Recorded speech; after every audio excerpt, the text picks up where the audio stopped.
Sanju Samson you beauty justice serve ಆಯಿತು ಅಂತ. ಅದು ಎಂಥ ಸಮಯದಲ್ಲಿ ಭಾರತ ಈ ಒಂದು ಕ್ವಾರ್ಟರ್ ಫೈನಲ್ ಪಂದ್ಯ ವೆಸ್ಟ್ ಇಂಡೀಸ್ ವಿರುದ್ಧ ಸೋತಿದ್ದಿದ್ರೆ ನಾವು ಮನೆಗೆ ಹೋಗ್ತಾ ಇದ್ವಿ. ಈ ಒಂದು ಸಿಚುವೇಶನಲ್ಲಿ ನಮ್ಮ ಸಂಜು ಸ್ಯಾಮ್ಸನ್ ಅವರ ಒಂದು ಮ್ಯಾಚ್ ವಿನ್ನಿಂಗ್ ನಾಕ್ ಕ್ರೇಜಿ ಆಗಿತ್ತು ಅಂತ. ನಾವು ಏನಂದ್ರೆ ವರ್ಲ್ಡ್ ಕಪ್ ಅಲ್ಲಿ 160+ ಚೇಸು ಒಂದು 3 ಸಾರಿ ಏನೋ ಮಾಡಿದ್ದೀವಿ. ಅದ್ರಲ್ಲಿ 3 ಬಾರಿ ನಮ್ಮ ವಿರಾಟ್ ಕೊಹ್ಲಿ, ನಮ್ಮ ಕಿಂಗ್ ಕೊಹ್ಲಿ ಅವರೇ ಪ್ಲೇಯರ್ ಆಫ್ ದ ಮ್ಯಾಚ್ ಆಗಿದ್ರು. ಓವರ್ ಆಲ್ ಆಗಿ ನಾವೇನೋ 170+ ಏನೋ ಚೇಸ್ ಮಾಡಿದ್ವಂತೆ, ಹೈಯೆಸ್ಟ್ ಚೇಸ್ ಅದೇ ಇತ್ತಂತೆ. ಈ ಒಂದು ಪರ್ಟಿಕ್ಯುಲರ್ ಮ್ಯಾಚ್ ಅಲ್ಲಿ 196 ರನ್ ಹೊಡಿಬೇಕಾಗಿತ್ತು. ನಾವು 196 ಟಾರ್ಗೆಟ್ ಇತ್ತು. ಅದು ಚೇಸ್ ಮಾಡ್ಬೇಕಂದ್ರೆ ಒಂದು ಹೈಯೆಸ್ಟ್ ಸಕ್ಸಸ್ಫುಲ್ ಚೇಸ್ ಆಗ್ಬೇಕಾಗಿತ್ತು. ಆಮೇಲೆ ಸ್ಪೆಷಲ್ ನಾಕ್ ಬೇಕಾಗಿತ್ತು. ಆ ಒಂದು ಮ್ಯಾಚ್ ವಿನ್ನಿಂಗ್ ನಾಕ್ ನಮ್ಮ ಸಂಜು ಸ್ಯಾಮ್ಸನ್ ಅವ್ರ ಕಡೆಯಿಂದ ಬಂತು. 97 ರನ್ಸ್ ಹೊಡಿತಾರೆ. ಈ 97 ರನ್ಸ್ ಮಹತ್ವ ಏನಿದೆ ಅಂತ ನಿಮ್ಗೆಲ್ಲ ಗೊತ್ತಿರೋದೆ. ಈ ಒಂದು 97 ರನ್ಸ್ ಯಾವ ತರ ಅಂತಂದ್ರೆ, ಭಾರತ ಚೇಸ್ ಮಾಡ್ಬೇಕಾದ್ರೆ ಇಲ್ಲಿವರೆಗೂ ಹೈಯೆಸ್ಟ್ ಸ್ಕೋರ್ ಬಂದಿರೋದೆ 82 ರನ್ಸ್. ಅದು ನಮ್ಮ ಕಿಂಗ್ ಕೊಹ್ಲಿ ಅವ್ರ ಕಡೆಯಿಂದ. ಈಗ 97 ರನ್ಸ್ ನಮ್ಮ ಸಂಜು ಸ್ಯಾಮ್ಸನ್ ಅವ್ರ ಕಡೆಯಿಂದ ಬಂದಿದೆ. ಅದು ನಾಟ್ ಔಟ್. ಇದು ಹೈಯೆಸ್ಟ್ ಸ್ಕೋರ್ ಅಂತೆ. ಇನ್ನು ನಮ್ಮ ಸಂಜು ಸ್ಯಾಮ್ಸನ್ ಏನಂತಂದ್ರೆ, ಇವರು ಮೊದಲ ಆಯ್ಕೆ ಆಗೇ ಇರಲಿಲ್ಲ. ಅಂದ್ರೆ ವರ್ಲ್ಡ್ ಕಪ್ ಸ್ಟಾರ್ಟ್ ಆದಾಗ ನೀವು ನೋಡಿ, ಈ ಕಡೆ ಅಭಿ ಮತ್ತೆ ಇಶಾನ್ ಕಿಶನ್ ಇರೋದ್ರಿಂದ ಇವರು ಮೊದಲ ಆಯ್ಕೆ ಅಂತಾನೆ ಇರಲಿಲ್ಲ. ಸೊ ಕೂಡ್ಬೇಕಾಗಿ ಬಂತು.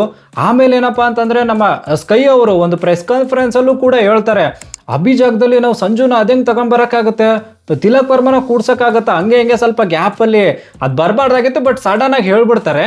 ಈಗ ಸಂಜು ಅವರು ತಮ್ಮ ವ್ಯಾಲ್ಯೂ ಏನು ಅಂತ ತೋರಿಸ್ಕೊಟ್ಟಿದ್ದಾರೆ. ಇನ್ನು ನಮ್ಮ ಭಾರತ ತಂಡ ಈ ಒಂದು ಕ್ವಾರ್ಟರ್ ಫೈನಲ್ ವೆಸ್ಟ್ ಇಂಡೀಸ್ ವಿರುದ್ಧ ಗೆದ್ಬಿಟ್ಟು ಸೆಮಿಫೈನಲ್ಗೆ ಎಂಟ್ರಿ ಕೊಟ್ಟಿದ್ದಾರೆ.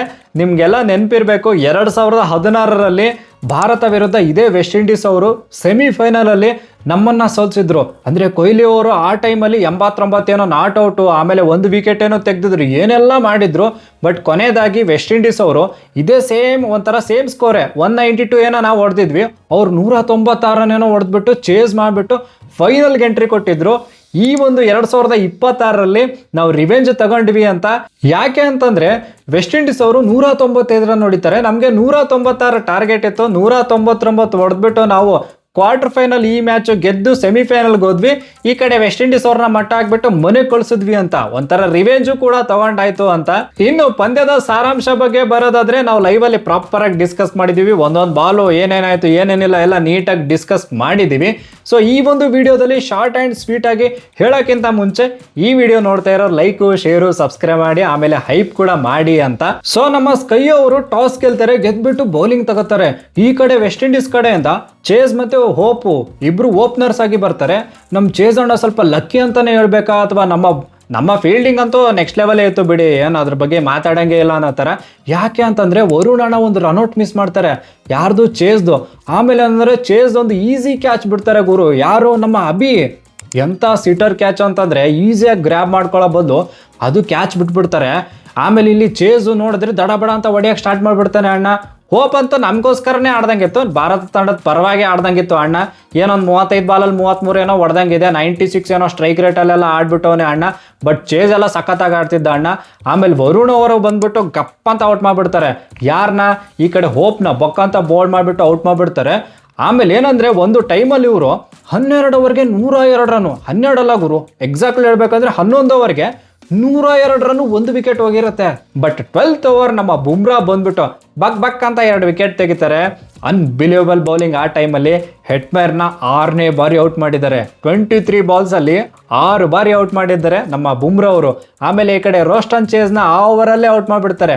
ಸ್ಕೈ ಅವರು ಬ್ರಿಲಿಯಂಟ್ ಆಗಿ ಕ್ಯಾಚ್ ಹಿಡಿತಾರೆ. ಸೊ ಅಲ್ಲಿ ವೆಸ್ಟ್ ಇಂಡೀಸ್ ಅವರು ಮೊಮೆಂಟಮ್ ಕಳ್ಕೊತಾರೆ. ಅಂದ್ರೆ 14.5 ಓವರ್ ಅನ್ನೋಷ್ಟರಲ್ಲಿ 119 ರನ್, 4 ವಿಕೆಟ್ ಹೋಗಿರುತ್ತೆ. ಏನಪ್ಪ ಈ ಲೆವೆಲಿಗೆ ಕಂಬ್ಯಾಕ್ ಮಾಡಿದ್ರು ನಮ್ಮ ಭಾರತ ತಂಡ ಅನ್ನೋಷ್ಟರಲ್ಲಿ ಈ ಕಡೆ ಹೋಲ್ಡರ್ ಮತ್ತೆ ಪೋವಾಲು ಯಪ್ಪ ಏನು ಬೆಂಕಿ ಬ್ಯಾಟಿಂಗ್ ಮಾಡಿದ್ರು. ಕೊನೆಯಲ್ಲ ಅಂತೂ ಲಾಸ್ಟು ಅಂದರೆ 31 ಬಾಲಲ್ಲಿ 76 ಏನೋ ಹೊಡಿತಾರೆ. ಅಂದರೆ ಅವ್ರದ್ದು ಓವರ್ ಆಲ್ ಆಗಿ ಪಾರ್ಟ್ನರ್ಶಿಪ್ ನೋಡಿದ್ರೆ 35 ಬಾಲಲ್ಲಿ 76 ರನ್ ಹೊಡಿತಾರೆ. ಇಬ್ರು ನಾಟ್ ಔಟು, ಆ ಲೆವೆಲ್ಗೆ ಬ್ಯಾಟಿಂಗ್ ಮಾಡ್ತಾರೆ. ಅಂದರೆ ನಮ್ಮ ಹರ್ಷದೀಪ್ ಅವರ ಒಂದು ಓವರಲ್ಲಿ 24 ರನ್ ಎಲ್ಲ ಹೊಡಿತಾರೆ, ವರುಣ್ ಅವರ ಓವರಲ್ಲಿ 14 ರನ್ ಎಲ್ಲ ಹೊಡಿತಾರೆ, ಬುಮ್ರಾಗೂ ಸ್ವಲ್ಪ ಗ್ಯಾಪಲ್ಲಿ ಹೊಡಿತಾರೆ. ಆಮೇಲೆ ಏನಂದರೆ 19th ಓವರ್ ನಮ್ಮ ಹರ್ಷದೀಪ್ ಅವರು ಕೇವಲ 6 ರನ್ ಕೊಡ್ತಾನೆ ಅಣ್ಣ. ಸೊ ಅದು ಒಂಥರ ಬಚಾವಾದಂಗಿತ್ತು ಆ ಟೈಮಲ್ಲಿ. ಬಟ್ ಬುಮ್ರಾ ಅವರು ಸಖತ್ತಾಗಿ ಬೌಲಿಂಗ್ ಮಾಡಿದ್ರು, ಸ್ಪೆಷಲಿ ಹೇಳ್ಬೇಕಂದ್ರೆ. ಯಾಕಂದರೆ 4 ಓವರ್ಗೆ 36 ರನ್ ಅಷ್ಟೇ ಕೊಡ್ತಾರೆ, 2 ಮೇನ್ ಕ್ರೂಷಿಯಲ್ ವಿಕೆಟ್ಸ್ ತೆಗಿತಾರೆ. ಸೊ ಓವರ್ ಆಲ್ ಆಗಿ ನೋಡೋದಾದ್ರೆ ಈ ಕಡೆ ವೆಸ್ಟ್ ಇಂಡೀಸ್ ಅವರು 195 ರನ್, 4 ವಿಕೆಟು 20 ಓವರ್ಗೆ. 196 ರನ್ ಟಾರ್ಗೆಟ್ ನಮ್ಮ ಭಾರತ ತಂಡಕ್ಕೆ. ಇನ್ನು 196 ಚೇಸ್ ಮಾಡಕ್ಕೆ ಬರ್ತಾರೆ. ಈ ಕಡೆಯಿಂದ ಅಭಿ ಮತ್ತೆ ನಮ್ಮ ಸಂಜು ಸ್ಯಾಮ್ಸನ್ ಬರ್ತಾರೆ. ಅಭಿದೇನೂ ನಡೀಲಿಲ್ಲ. ಅಭಿದಂತೂ ಒಂಥರ ಸಾಷ್ಟಾಂಗ ನಮಸ್ಕಾರನೇ ಹೇಳ್ಬೇಕು ಈ ಒಂದು ಪರ್ಟಿಕ್ಯುಲರ್ ಮ್ಯಾಚ್ ಅಲ್ಲಿ. ಯಾಕಂದ್ರೆ 11 ಬಾಲ್ ಹತ್ರನು ಗುರುವೆ, 1 ಬಾಲ್ಗೆ ನೀನು 0 ಹೊಡೆದ್ಬಿಟ್ಟು ಔಟ್ ಆದ್ರೂ ನಮ್ಗೇನು ಆ ಥರ ಪ್ರಾಬ್ಲಮ್ ಆಗಲ್ಲ. ಬಟ್ 11 ಬಾಲ್ಗೆ ಹತ್ರನು ನೋವೇ. ಅದು ಚೇಸ್ ಮಾಡಬೇಕಾದ್ರೆ ಬೇಡ ಗುರು, ಸ್ವಲ್ಪ ಪವರ್ ಪ್ಲೇಯಲ್ಲಿ ಬೇಕೇ ಬೇಕಾಗಿತ್ತು ರನ್ಸು. ದಡಬಡ ಅಂತ ಹೊಡಿತಾನೆ ಅಣ್ಣ ಅನ್ಕೊಂಡ್ರೆ 11 ಬಾಲ್ಗೆ ಹತ್ರ ನೋಡ್ಬಿಟ್ಟು ಔಟ್ ಆಗ್ತಾರೆ. ಆಮೇಲೆ ಇಶಾನ್ ಕಿಶನ್ 6 ಬಾಲ್ಗೆ ಹತ್ರ ನೋಡ್ಬಿಟ್ಟು ಅವರು ಔಟ್ ಆಗ್ತಾರೆ ಬೇಗ. ಒಂಥರ ಹೆಂಗಂದ್ರೆ 41 ರನ್ಗೆ ಆಲ್ರೆಡಿ 2 ವಿಕೆಟ್ ಗಾನ್ ಆಗಿಬಿಡುತ್ತೆ. ಬಟ್ ಆಮೇಲೆ ಸ್ಕೈ ಬಂದ್ಬಿಟ್ಟು ಸ್ವಲ್ಪ ಸ್ಕೈ ಮತ್ತೆ ಈ ಕಡೆ ಸಂಜು ಸ್ಯಾಮ್ಸನ್ ಇಬ್ರು ಪಾರ್ಟ್ನರ್ಶಿಪ್ ಬೆಳೆಸ್ತಾರೆ. ಆದ್ರೂ ಸ್ಕೈ ಕಡೆಯಿಂದನೂ ಏನೂ ಬರಲಿಲ್ಲ ಅಂಥದ್ದು. ನೋಡಿದ್ರೆ ನೀವು 16 ಬಾಲ್ಗೆ 18 ರನ್ ಬಂದಿದೆ ಸ್ಕೈ ಅವ್ರ ಕಡೆಯಿಂದ. ಆಮೇಲೆ ಏನಪ್ಪಾ ಅಂತಂದ್ರೆ ಮೇನ್ ನಮಗೆ ಪಾರ್ಟ್ನರ್ಶಿಪ್ ಬೆಳೆದಿದ್ದು ಎಲ್ಲಿ ಅಂತಂದ್ರೆ ಈ ಕಡೆ ಸಂಜು ಸ್ಯಾಮ್ಸನ್ ಮತ್ತೆ ತಿಲಕ್ ವರ್ಮಾ. ಅಂದ್ರೆ ಮೊಮೆಂಟಮ್ ಪಾರ್ಟ್ನರ್ಶಿಪ್ ವಿತ್ ಮೊಮೆಂಟಮ್ ಬೆಳೆದಿದ್ದು ಅಲ್ಲೇ ಅಂತ ಹೇಳ್ತೀನಿ. ಯಾಕಂತಂದ್ರೆ ತಿಲಕ್ ವರ್ಮನು ಸಕ್ಕದ ಬ್ಯಾಟಿಂಗ್ ಮಾಡಿದ್ರು ಗುರು. 27 ರನ್ ಹೊಡಿತಾರೆ. 15 ಬಾಲ್ಗೆ 27 ಕಮ್ಮಿ ಅನ್ಸ್ಬೋದು ನಿಮಗೆ. ಬಟ್ ಆ ಟೈಮಲ್ಲಿ ಮೊಮೆಂಟಮ್ ಶಿಫ್ಟ್ ಆಗೋಕ್ಕೆ ಬಿಡಲಿಲ್ಲ ಅಂತ ಒಂದು ಒಳ್ಳೆ ಬ್ಯಾಟಿಂಗ್ ಮಾಡಿದ್ರು ನಮ್ಮ ತಿಲಕ್ ವರ್ಮಾ ಅಂತ. ಆಮೇಲೆ ಹಾರ್ದಿಕ್ ಪಾಂಡ್ಯ ಬಂದರು, ಅವ್ರ ಕಡೆಯಿಂದ ಅಷ್ಟೊಂದೇನೂ ಆಗಲಿಲ್ಲ. ಬಟ್ ದೂಬೆ ಕೊನೆಯಲ್ಲಿ 2 4 ಎಲ್ಲ ಹೊಡಿತಾರೆ. ಲಾಸ್ಟ್ 12 ಬಾಲ್ 17 ರನ್ ಇರಬೇಕಾದ್ರೆ ಈ ಕಡೆ ನಮ್ಮ ಹಾರ್ದಿಕ್ ಪಾಂಡ್ಯ ಎಲ್ಲ ಔಟ್ ಆಗ್ತಾರೆ. ಏನಂದರೆ ಒಂದು ಟೈಮಲ್ಲಿ 10 ಬಾಲು 17 ರನ್ ಏನೋ ಬೇಕಾಗಿತ್ತು. ಆಮೇಲೆ ದೂಬೆ ಆ ಒಂದು ಬಾಲ್ ಫಸ್ಟ್ ಅಂದರೆ ಆಡ್ತಿರೋ ಫಸ್ಟ್ ಬಾಲೇ ಒಂದು 4 ಎಲ್ಲ ಹೊಡಿತಾರೆ. ಆಮೇಲೆ ನೆಕ್ಸ್ಟು ಒಂದು 2 ಬಾಲ್ ಬಿಟ್ಟು ಮತ್ತೆ ಒಂದು 4 ಎಲ್ಲ ಹೊಡಿತಾರೆ. ಕೊನೆಯಲ್ಲಿ 6 ಬಾಲ್ಗೆ 7 ರನ್ ಬೇಕಾಗಿರುತ್ತೆ. ಆ ಟೈಮಲ್ಲಿ ನಮ್ಮ ಸಂಜು ಸ್ಯಾಮ್ಸನ್ 6 4 ಎಲ್ಲ ಹೊಡೆದ್ಬಿಟ್ಟು ಗೇಮ್ ಫಿನಿಶ್ ಮಾಡಿಬಿಡ್ತಾರೆ. ಬಟ್ ಸಂಜು ಸ್ಯಾಮ್ಸನ್ ಬಗ್ಗೆ ಏನು ಹೇಳ್ಬೇಕ್ರಿ, ಯಾವ ಥರ ಬ್ಯಾಟಿಂಗ್ ಅಂತಂದರೆ ಎಲ್ಲೂ ರಿಸ್ಕ್ ತಗೊಳ್ಳೇ ಇಲ್ಲ. ಅಂದರೆ 50 ಬಾಲ್ಗೆ 97 ರನ್ನು, 12 4 4 6, ಎಲ್ಲೂ ಒಂದು ಚಾನ್ಸ್ ಕ್ರಿಯೇಟೇ ಮಾಡ್ಕೊಡ್ಲಿಲ್ಲ ಅಂತ ನೀಟಾಗಿ ಆಡಿದ್ರು. ಈ ಥರ ಒಂದು ಪೇಷನ್ಸ್ ಇರೋ ಸಂಜು ಸ್ಯಾಮ್ಸನ್ ತುಂಬ ದಿನ ಆಗಿತ್ತು ನೋಡಿ ಅನ್ನೋ ಥರ ಫೀಲ್ ಆಗಿತ್ತು. ಅಂದರೆ ಓಪನರ್ ಆಗಿ ಬಂದ್ಬಿಟ್ಟು ಫುಲ್ ಮ್ಯಾಚ್ ಮುಗಿಯೋವರೆಗೂ ಮ್ಯಾಚೇ ಅವರೇ ಮುಗಿಸಿದ್ದಾರೆ ಅಂತಂದರೆ ಯಾವ ಲೆವೆಲ್ಗೆ ಬ್ಯಾಟಿಂಗ್ ಮಾಡಿದ್ದಾರೆ ಅಂತ ಇಲ್ಲೇ ಅರ್ಥ ಆಗುತ್ತೆ. 97 ನಾಟ್ ಔಟು. ಅದೇ ಹೇಳ್ದಂಗೆ ಕೆಲವು 97 ನಾವು ಯಾವತ್ತೂ ಮರೆಯೋಕ್ಕಾಗಲ್ಲ ಅಂತ.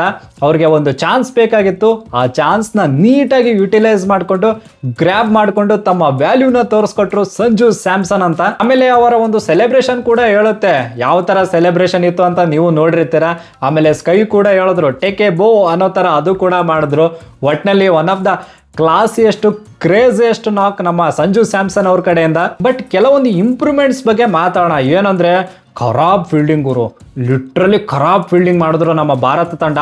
2-3 ಕ್ಯಾಚ್ ಬಿಟ್ಟಿದ್ದಾರೆ, 1 ರನ್ಔಟ್ ಬಿಟ್ಟಿದ್ದಾರೆ. ಆ ಕ್ಯಾಚ್ ಎಫಿಷಿಯನ್ಸಿ ನೋಡಿದ್ರೆ 71.7%.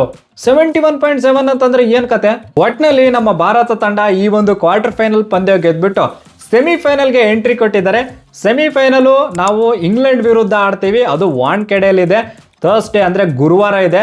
ಸೊ ನೋಡೋಣ ಅಲ್ಲಿ ಏನ್ ಮಾಡ್ತಾರೆ ಅಂತ. ಕೊನೆಯದಾಗಿ ಭಾರತ ತಂಡಕ್ಕೆ ಕಂಗ್ರ್ಯಾಚುಲೇಷನ್ಸ್. ಅಂಡ್ ನಿಮ್ಮ ಅನಿಸಿಕೆ ಏನಾದರೂ ಇದ್ರೆ ಪ್ಲೀಸ್ ಕಮೆಂಟ್ ಬಾಕ್ಸ್ ಅಲ್ಲಿ ತಿಳಿಸಿ ಅಂತ ಹೇಳ್ತಾ that's it for the day. Bye. ಜೈ ಕರ್ನಾಟಕ.